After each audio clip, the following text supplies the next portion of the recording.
After learning this module, you shall be able to understand what is a Tobit model and when is it useful. Also, we would discuss and learn about the estimation of Tobit models and the marginal effects in Tobit models. Let me introduce these Tobit models to you. In many of the time, we get censored and truncated series in social sciences. In the 1980s, there was a US federal law restricting speedometer readings to no more than 85 miles per hour. Let me make it clear, in US they measure speed in miles and not in kilometers.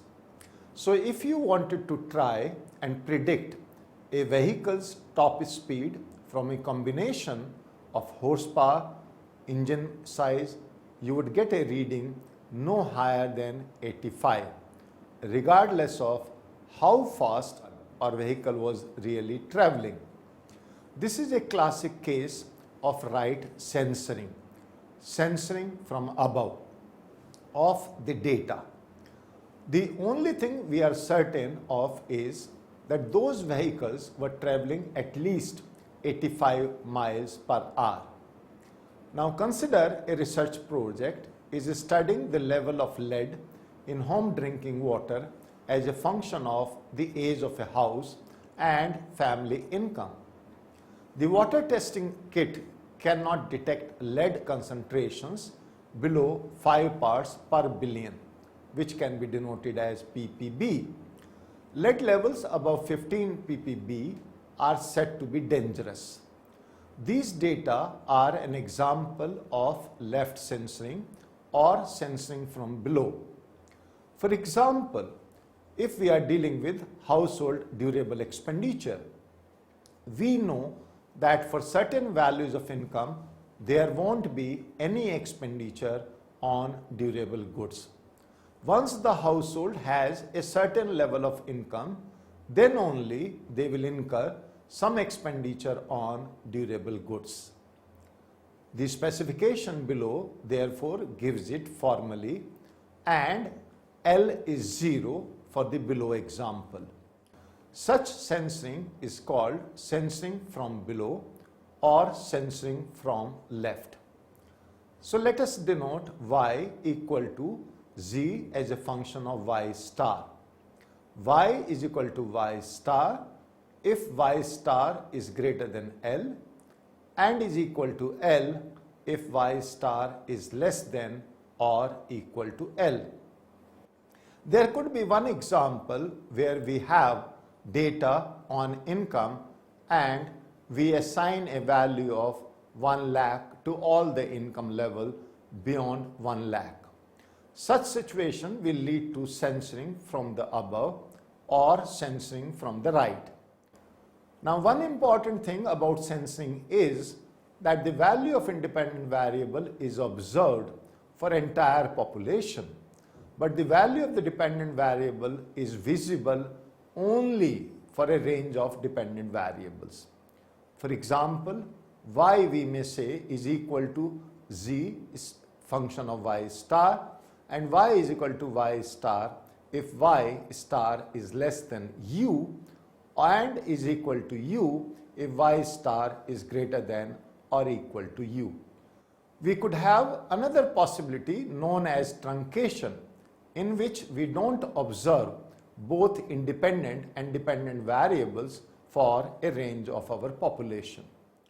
If we don't observe sample elements below a certain given value, this is known as truncation from left or truncation from below.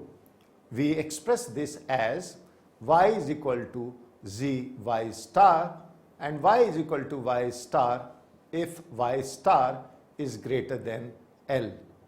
If we don't observe sample elements beyond a certain given value, this is known as truncation from right or from above, and we can write now y is equal to z as a function of y star, and we can say y is equal to y star if y star is less than u.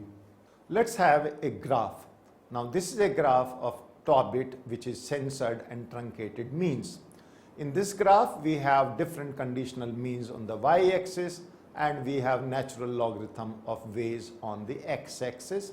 We have scattered values, and I'm sure you can see the truncated mean, the censored mean and uncensored mean on these lines. And we have the actual latent variable on as the scattered points.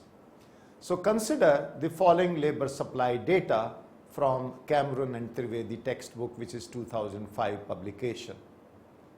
In this, we know y star is equal to minus 2500 plus ln w plus e, and e is distributed normally with mean 0 and variance 1000 square. Ln w is distributed normally with mean 0.75 and variance 0.6 square. The above model, based on generated data, gives an overview of the idea of censoring and truncations. The model implies that the wage elasticity is 1000 divided by y star, which equals, for example, 0.5 for full-time work, which is denoted as 2000 hours. So for each 1% increase in wage, annual hours increase by 10 hours. Graph 1 presents a scatter plot of y star and ln w for a generated sample of 200 observations. The conditional mean for y would be same as unconditional mean of y star in case of non-censoring, which is given by y star is equal to minus 2500 plus ln w by the lowest curve, which is a straight line. Now this includes the observation of y star less than 0 as well. If we do censoring, then the y is set to 0 for negative values of y star, as people with negative desired for work hours will not work at all. And in that case, we can write y is equal to z as a function of y star, and y will be equal to y star if y star is greater than 0, and y will be equal to 0 if y star is less than or equal to 0. Approximately 35% of the sample suffers from this. And the moment we replace these negative y stars with 0, the conditional mean of y is obtained, which is certainly higher than the previous case, as many negative values are replaced with 0. So it has little impact for high wages, since then few observations on the y star are 0. Now the same can be seen from our graph 1. With truncation at 0, the 35% of the population with the negative values of y star are dropped altogether. Y is, again, we can say is a function of z, which is a function of y star, and y is equal to y star if y star is greater than 0. Now this increases the mean above the censored mean, since 0 values are no longer included in the data used to form the mean. It has little impact for high wages, since then few observations on y star are 0. Now the same can be seen from graph 1 again. Consider the labor supply data from Cameron and Trivedi 2005. Y star is equal to minus 2500 plus ln w plus e, and e, as we said earlier, is distributed normally with 0 mean and 1000 square as the variance. Similarly, we know ln w is distributed with normally with the mean 0.75 and variance 0.6 square. If we do a censoring from the above censoring, then the y is set to be 0 for all positive values of y star, and y is now equal to zy star, and y is equal to y star if y star is less than 0, and this will be equal to 0 if y star is greater than or equal to 0. We know approximately 65% of the sample suffers from this, and the moment we replace these positive y stars with 0, the conditional mean of y is obtained, which is certainly lower. So with truncation at 0 from above, the 65% of the population with positive values of y star are dropped altogether. And in that case, y is equal to zy star, and y will be equal to y star, and that is if y star is less than 0. So this decreases the mean below the censored mean. Now figure 2 will show that, and since 0 values are no longer included in the data used to form the mean, and we will look at graph 2. So in this graph 2, we again have the censored and truncated means for different conditional means. It is clear that censored and truncated conditional means are non-linear in X, even if the underlying population mean is linear. OLS estimation using truncated or censored data will lead to inconsistent estimation of the slope parameter. Since by visual inspection of figures 1 and 2, a linear approximation to the non-linear truncated and censored means will have a steeper slope than that for the original untruncated mean. Analysis should instead be based on the formulas for the censored or truncated conditional mean. Let us try to understand the concept of expected value in such situations. Now, expected value of y is given by the expression below in case of truncation from below, and you can see the appendix for more details. The expected value of y is now equal to x beta plus sigma delta into x beta upon sigma, where delta is the inverse Mills ratio. Inverse Mills ratio, named after John P. Mills, gives the ratio of probability density and cumulative density, and can be defined as lambda is equal to f, a function of x beta upon sigma, divided by capital F x beta upon sigma. As again, let me repeat, a small f is the density function and capital F is the cumulative density function. We can see that the expected value from the truncated value would be greater than the expected value without truncation, as many negative values are not taken into consideration while calculating expected values in the truncated case. In case of censoring from below, the expected value therefore is given by expected value of y is equal to double brackets x beta plus sigma lambda into x beta upon sigma, brackets closed, is into capital F into x beta upon sigma. Now this on simplification is equal to x beta into capital F into x beta upon sigma plus sigma into small f x beta upon sigma. Now this would be less than or equal to the truncated mean, as capital F into x beta upon sigma is less than or equal to 1. Now, as is clear from the Mills ratio in our graph 3, the difference in the truncated and censored mean and normal mean would be more and more for negative values below the limit. You can see it from graph 3, which gives us inverse Mills ratio, a 8 Ds cutoff varies. Now we have inverse Mills ratio, we have the cumulative density function and the density functions here in this graph, and we have x on the x-axis. Now expected value of y is given by an expression shown below in the case of truncation from above. Again, you can look at the appendix for the details. But now we can express expected value of y equal to x beta minus sigma lambda into x beta upon sigma, where lambda is again the inverse Mills ratio.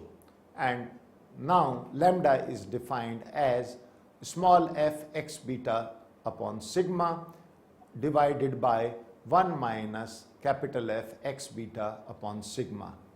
So we can see that the expected value from the truncated would be less than the expected value without truncation, as many positive values are now not taken into consideration while calculating expected values in the truncated case.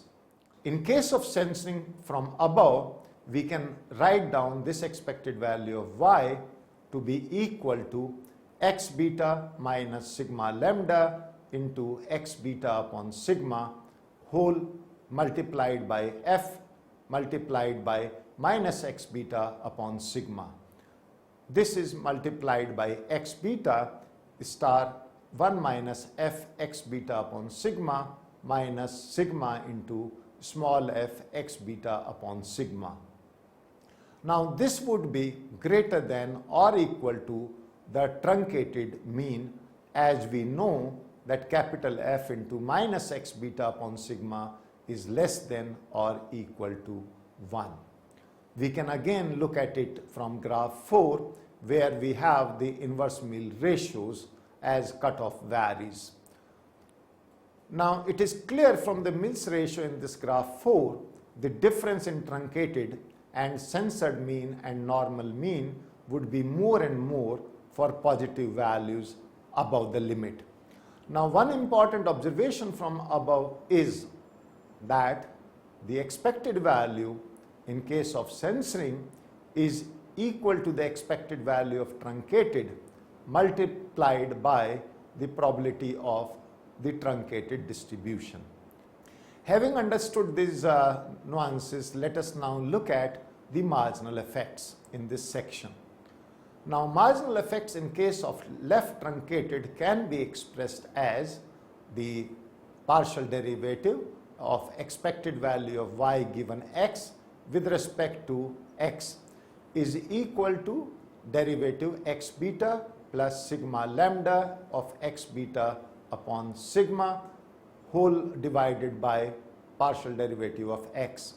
Now this comes out to be equal to beta into 1 minus x beta upon sigma into lambda minus lambda square.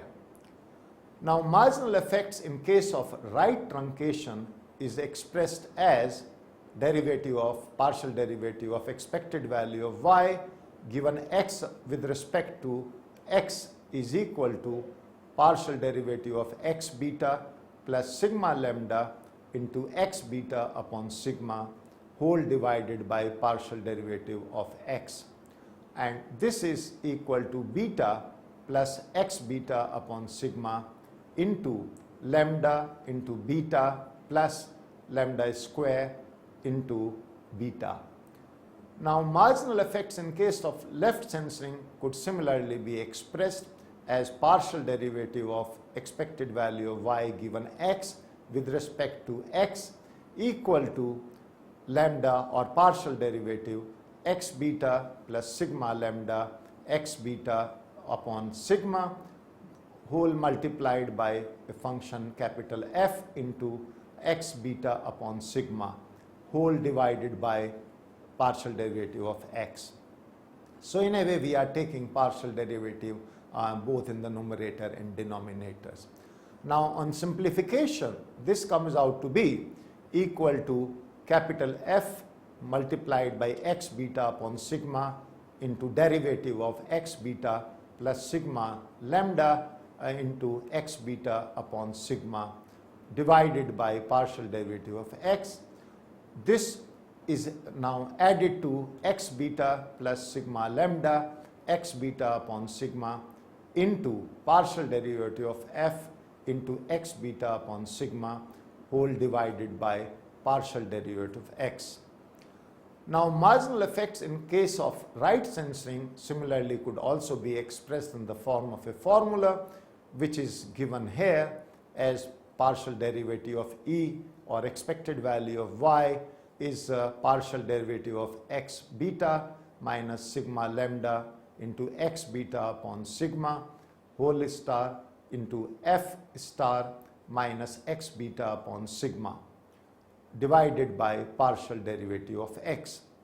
Now this on simplification has again two expressions. The first one is that this is equal to f into minus x beta upon sigma into partial derivative of x beta minus sigma lambda of x beta upon sigma divided by partial derivative of x plus x beta minus sigma lambda function of x beta upon sigma multiplied by partial derivative of f into minus x beta upon sigma whole divided by partial derivative of x. Now, thus we know that the total change in y can be disaggregated into two very intuitive parts. First, the change in y of those above the limit or below the limit, that is the truncated part, weighted by the probability of being above or below the limit. And the second part is the change in the probability of being above or below the limit, weighted by the expected value of y if above or below the limit. If we divide marginal effects in case of left censoring by beta star into, in bracket capital F, into x beta upon sigma, that is the total marginal effects in the case of left censoring, then we can see that the partial derivative of x beta plus sigma lambda of x beta by sigma whole divided by beta into partial derivative of x is equal to 1 minus x beta upon sigma into lambda minus lambda square. Now this is the fraction of change due to change of those above the limit. If we divide marginal effects in case of right censoring by beta star into f multiplied by minus x beta upon sigma, that is the total marginal effect in case of right censoring, then we can see that partial derivative of x beta minus sigma lambda of x beta divided by sigma whole divided by beta into partial derivative of x. And again this of simplification is equal to 1 plus x beta upon sigma into lambda plus lambda square. And this is the fraction of change due to change of those below the limit. Now let us try to understand the estimation of such Tobit models. A Tobit model is basically a censored model from the below or from above or both. So now consider a Tobit model censored from below. So let's presume that y star is equal to x beta plus epsilon, where epsilon is again distributed normally with mean 0 and variance sigma square. We can again say that y will be equal to y star if y star is greater than 0 and will be equal to 0 if y star is less than or equal to 0. Therefore, the density function fy given x is now equal to fy star given x if y star is greater than 0 and is 0 if y star is less than or equal to 0. Now this density function fy given x is distributed normally with x beta and variance sigma square if x beta plus epsilon is greater than 0, and this density function will be equal to 0 if x beta plus epsilon is less than or equal to 0. We can say that density function f of y given x is equal to 0 if epsilon is less than or equal to minus x beta, which means we have taken x beta to the other side with a negative sign. So on simplification, this density function, which is f of y given x, is now equal to f star 0 and is equal to f minus x beta upon sigma. Small f y of y given x is now equal to capital F star of 0 and is equal to also 1 minus f of x beta upon sigma. The density function f of y given x is equal to n into x beta comma sigma square raised to power d into 1 minus f of x beta upon sigma raised to power 1 minus d. So this density function fy given x is now equal to 1 upon root 2 pi sigma square into e raised to power y minus x beta square minus 2 sigma square whole raised to power d. So in a way it is the power d of the normal distribution into 1 minus f of x beta upon sigma raised to power 1 minus d. Now the log likelihood of the same could be written as L is equal to d into ln into bracket 1 upon root 2 pi sigma square into e raised to power y minus x beta square upon minus 2 sigma square plus 1 minus d into ln 1 minus f x beta upon sigma. Let me clarify. I am sure you can see that this first expression after ln is nothing but the density function of a simple normal distribution. Now appendix gives the details about the Tobit model censored from the above, and the log likelihood in that case is given by L is equal to d ln bracket 1 upon root 2 pi sigma square into e raised to power y minus x beta square upon minus 2 sigma square plus 1 minus d into ln f of x beta upon sigma. So students, you can compare these two log likelihood functions and you can see that the first expression is same in both the cases. In the second expression, you can see the difference is only in terms of the log function of the second term, whereas in the first log likelihood function we have the ln of 1 minus f, whereas in the second case we have the ln of the f function. Let us take an example to understand this. Consider the situation in which we have a measure of academic aptitude, and let's say we have scaled it on 200 to 800, which we want to model using reading and maths test scores. The problem here is that students who answer all questions on the academic aptitude test correctly receives a score of 800, even though it is likely that these students are not truly equal in aptitude. The same is true of students who answer all of the questions incorrectly.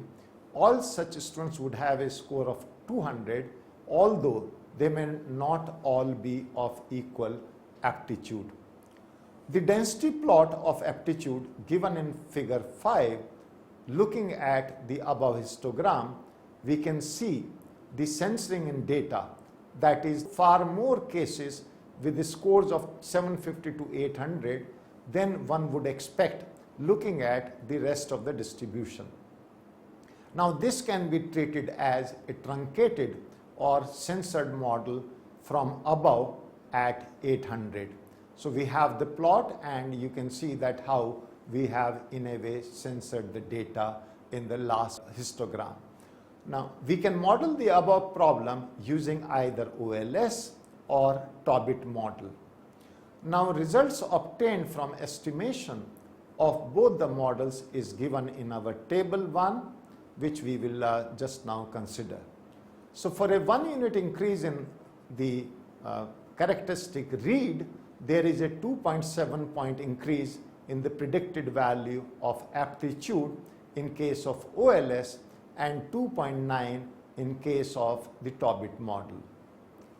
1 unit increase in maths is associated with a 5.7 unit increase in the predicted value of aptitude in case of OLS and 6.3 in case of Tobit model. So you can see how we are trying to link the scores on reading and maths performance on the aptitude of students. We can see that the OLS underestimates the effect of both the parameters read and maths on aptitude. So you can look at this table which is of our regression output, and the first column gives you OLS results and the second table gives you the results of Tobit model. We have the dependent variable which is aptitude and the explanatory variables or the linking variable reading and maths, and we have the constant values.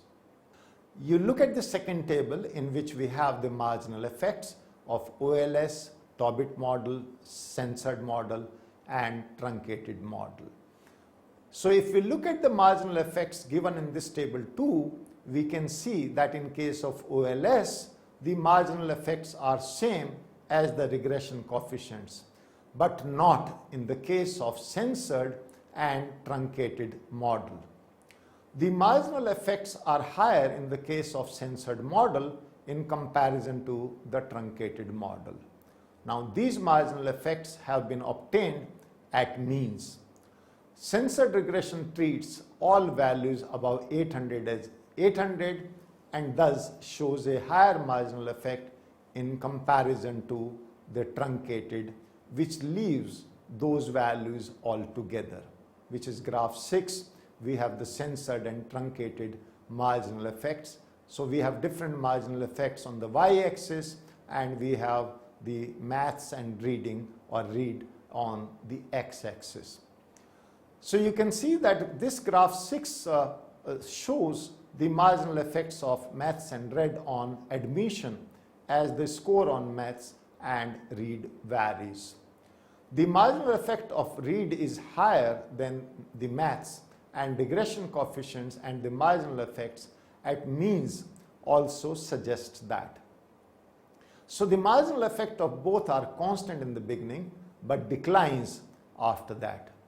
We can also see from the above graph that the censored marginal effects are always greater than or equal to the truncated marginal effects. So dear students, let us now try to summarize what we have learned so far in this module. Estimation of OLS is not dependent on the normality. It comes later while making statistical inference. But I am sure you must have observed that in case of Tobit model, the distributional assumptions are inherent in estimation also, as truncation and censoring has to be brought by some distributional assumptions only. This extra assumption in Tobit differentiates this from the normal OLS estimation. The OLS suffers from overestimation or underestimation of marginal effects, and that is where the Tobit can be useful. The idea of truncation and censoring should be used properly to get the correct marginal effects.